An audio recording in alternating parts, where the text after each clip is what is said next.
See the Emperor Akihito. At the age of 85, he went to the people of his country 2 years ago to request that a law was passed in order to facilitate the abdication. No monarch has abdicated from the throne in Japan for 200 years or so, so this is completely unprecedented. Nobody in the world today has ever witnessed this before, so it is truly historic.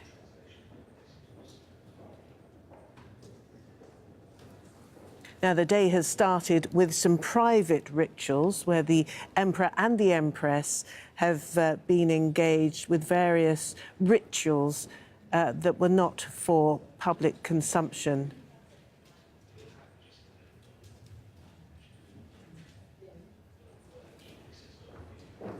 And this is the beginning of the formal abdication.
Emperor,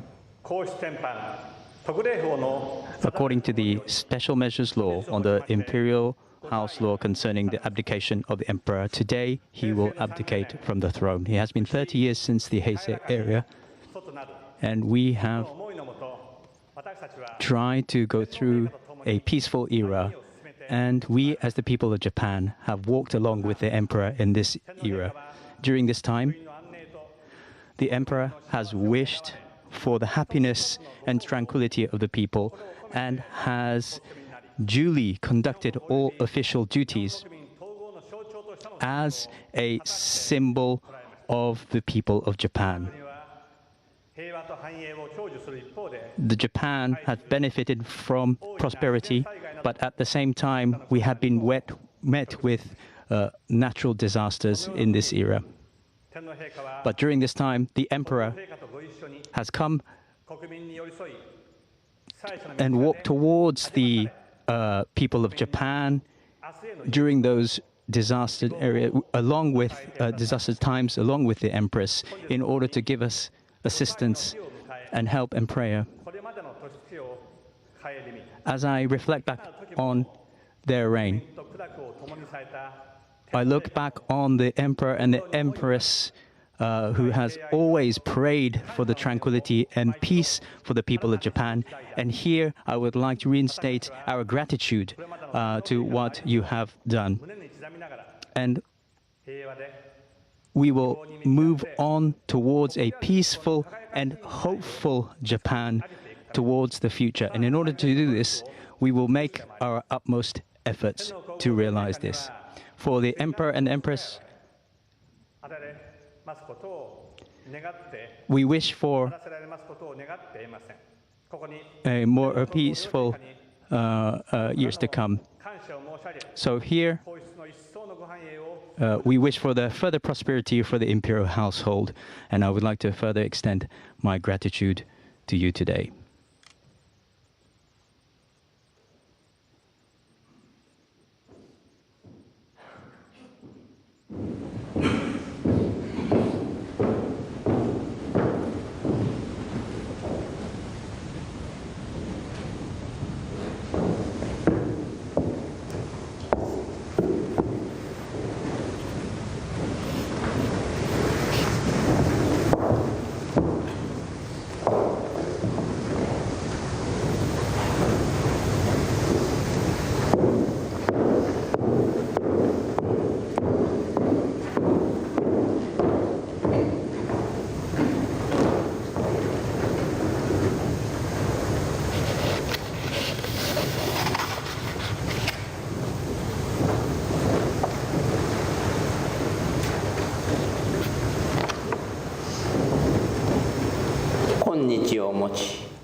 Today,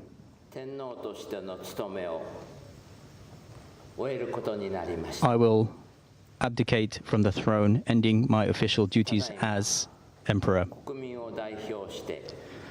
We have just heard from the Prime Minister of Japan, Abe, as the representative of the nation of Japan, and I offer my sincere gratitude for your words.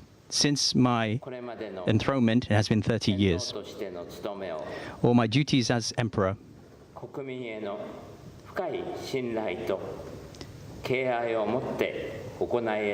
was put into effect through sincerity and wishing for the peace of Japanese people, and that had been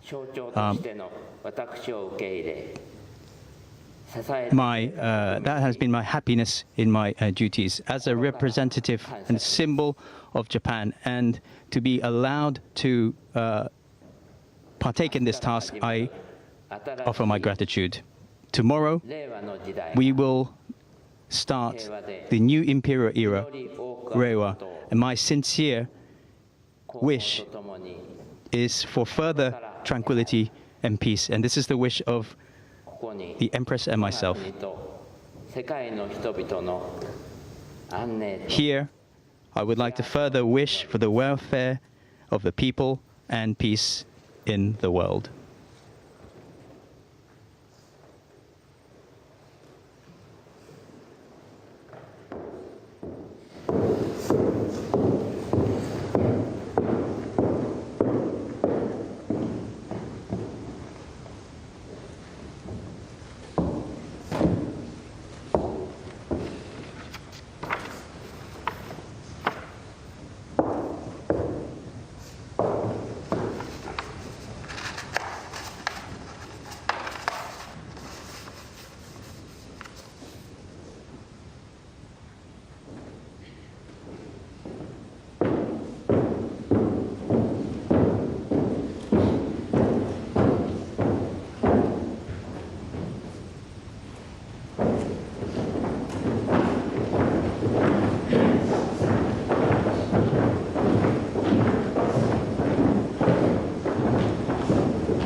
So this is a highly ritualized ceremony, been quite brief. I think we're coming to the end of it, about 10 minutes or so.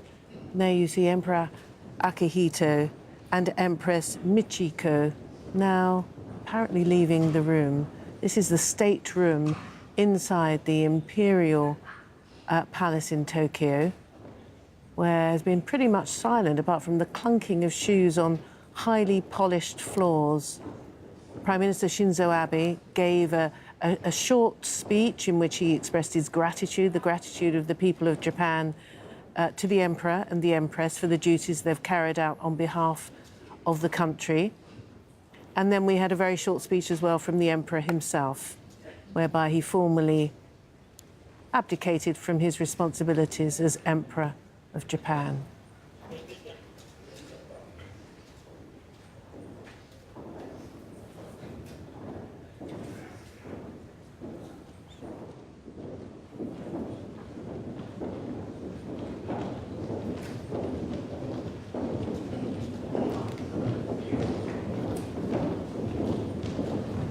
So that does seem to have concluded the ceremony. There you see Naruhito, the eldest son of the emperor, with the crown princess beside him.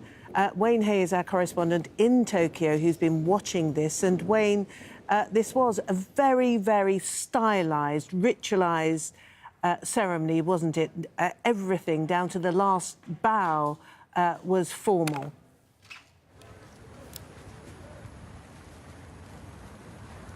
Yes, exactly, Martine, and you may say in true Japanese fashion, in fact, as you mentioned, an extremely brief ceremony lasting just 10 minutes or so inside a room in the Imperial Palace. Just as well it was indoors because it's extremely miserable conditions this evening in the Japanese capital. Still, some people have surrounded the palace to try to get a glimpse of some of the VIPs, including the Prime Minister Shinzo Abe, who went into the palace to take part in that ceremony, as you mentioned, giving a very short speech formally announcing the abdication of the Emperor Akihito. This was a ceremony that was broadcast right around the country on television. Many people, of course, will be crowding around those TVs, around their devices as well, catching a glimpse of the ceremony, because this hasn't been seen in Japan since 1817. That was the last time that we saw an abdication of an emperor. And to get to this stage, the government of Japan had to pass a law, a special one-off law, to allow for the abdication, because when the Emperor Akihito in 2016 said basically that he wanted to abdicate in that televised address without actually saying the word abdicate, he couldn't do that. He couldn't say that word because it was effectively illegal, because there was no law to allow for the abdication. But there you have it, after a short ceremony, the end of Emperor Akihito's reign. And remind us, Wayne, why Emperor Akihito volunteered to abdicate.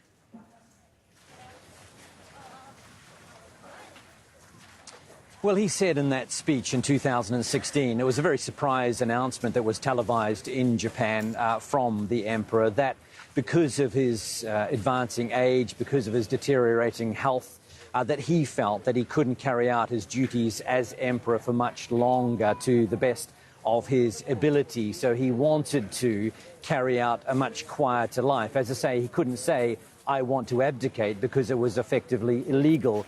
But he was sending a very clear message to this government that that was exactly what he wanted to do. He can't just abdicate, like I say. That has to come from government, has to come from parliament. After he made that announcement, opinion polls were very clear from the Japanese public that they supported this. He has been a very popular emperor. They believe he's carried out his duties very well. He has brought a common touch to the position of emperor and also to the imperial family. So for that reason, there was a lot of support for allowing him to retire and spend the rest of his years in a much quieter lifestyle. So from that moment, the government really had no choice but to pass a one-off law allowing for the abdication, even though there was some opposition from some people, some conservative elements from within Japanese society and from within conservative elements within the government itself. They really had no choice. They had to listen to the people. They had to listen to the emperor himself and the rest of the imperial family and pass that law. And his 30-year reign, as Shinzo Abe pointed out, has seen a huge amount of prosperity for Japan, but also he has overseen some of the worst natural disasters.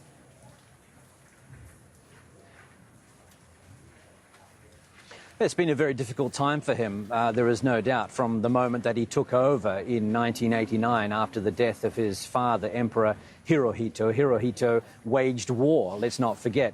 And I think that during the reign of Akihito, he felt obliged really to spend a lot of his time trying to make amends for Japanese actions during World War II. And that is something that he did. He had to walk a very careful line, though, in that regard, because the position of emperor since 1947 is a symbolic one. He has no political power, so he had to be very careful in what he was saying about Japan's actions during wartime. But he did express remorse on many occasions. And then, as you mentioned, there were many large natural disasters in Japan during his reign. And I think he made a very special effort to display that common touch that he wanted to throughout his reign. You know, he was down on his knees talking to some of the survivors of natural disasters, particularly after the 2011 earthquake and tsunami struck areas along the coastline in Japan. He was seen inside some of those evacuation centres on his knees talking to common people, if you like, about some of their problems in the wake of that disaster. Now, that may seem like a natural thing for a community leader to do, but Japanese people had never seen that before from their emperor. So he was really the first one to do that. Again, those conservative elements within Japanese society weren't very keen on that. They believed that the emperor should be someone special. He should not be on the same level as common people, for want of a better term, in Japan, that he should spend more time inside the palace focusing on traditions, focusing on the ceremonial duties of the emperor rather than trying to win the support of the people. But apparently Emperor Akihito didn't care about those concerns, and he really wanted to, like I say, bring a common touch to the role of emperor and to the family itself. Wayne, thank you very much. Wayne Hay is our man outside the Imperial Palace in Tokyo in the rain. That's Wayne Hay. Let's now talk to Nancy Snow, who's Professor of Public Diplomacy at Kyoto University of Foreign Studies. And she's also in Tokyo, but thankfully inside Nancy. We talked a little bit then about the reign of Akihito, and it's the chrysanthemum throne. So does Naruhito, the son, now inherit the chrysanthemum throne, or is it a new era completely? Well, the son has said that he would continue the progressive reign of his father. We have so many questions, though, going forward. Will the son actually expand on his interest in the environment? Some have speculated that perhaps he will get involved in climate change. You know, Japan is a great supporter of the United Nations Sustainable Development Goals. And I could see this new emperor actually shepherding that along because, as I was saying in the earlier segment, Japan is at a unique location in that they're dealing with a lot of problems that are going to come around the corner in other countries. So as a global leader, as the world's third largest economy, is really a cultural superpower, and having this blanket of protection, if you will, of this peace and security under the United States, then they can delve into other areas, social welfare areas, the aging society, robotics, artificial intelligence. There's so much that Japan has given the world that has been very useful and has had utilitarian value.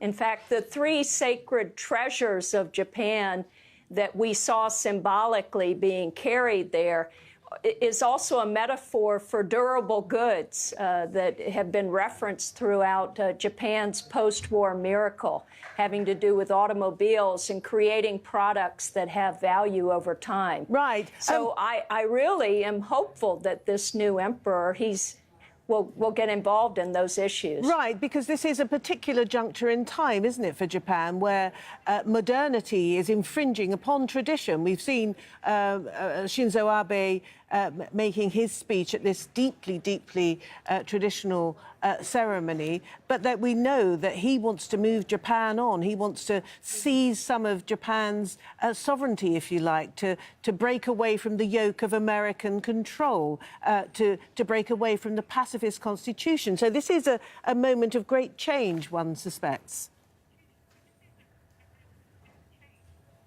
Well, you could even see it played out with the Prime Minister addressing the Emperor and Empress, and then with the Emperor addressing the top members of the cabinet of the Prime Minister. Abe has a different frame, if you will, which is about changing, updating, normalizing relations with the world, it's a lot of coded speech for giving a more assertive military profile for Japan. And yet this imperial family has represented that continuity of peace that we've seen in 70-plus years. And the emperor made it clear in his brief remarks to continue peace and tranquility. And that is the most valued nation brand value in Japan. It is like the highest virtue. When I ask my students about this, what do you represent to the world? They will say we are a peaceful country.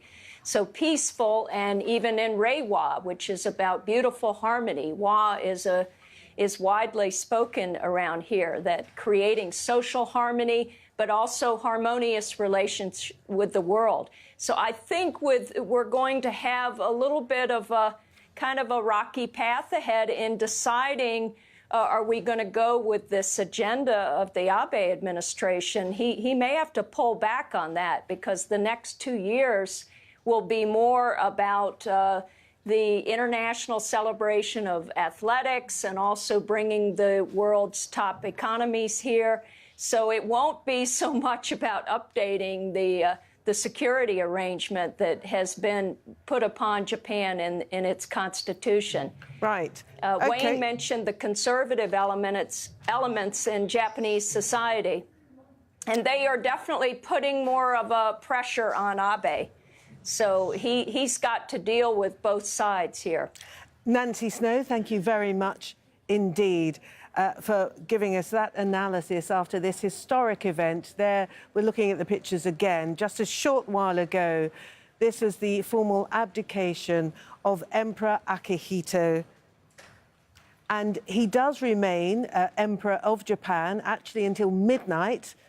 And it's not until in the morning that his son, his eldest son, Naruhito, will start the rituals which in turn will allow him to ascend officially, formally, to the throne. So the very latest pictures there from Japan on this historic day. But we're going to look at some other news now. We're going to go to Sudan, because the main protest group there has accused the military of trying to break up a sit-in in Khartoum. That's where the protesters have been gathering to demand an immediate handover to civilian rule. Mohammed Val has the latest from Khartoum. Sudden tension at the sit-in outside the Sudanese Defense Ministry. Demonstrators worried about an imminent attempt by the army to remove the barricades and disperse the protest.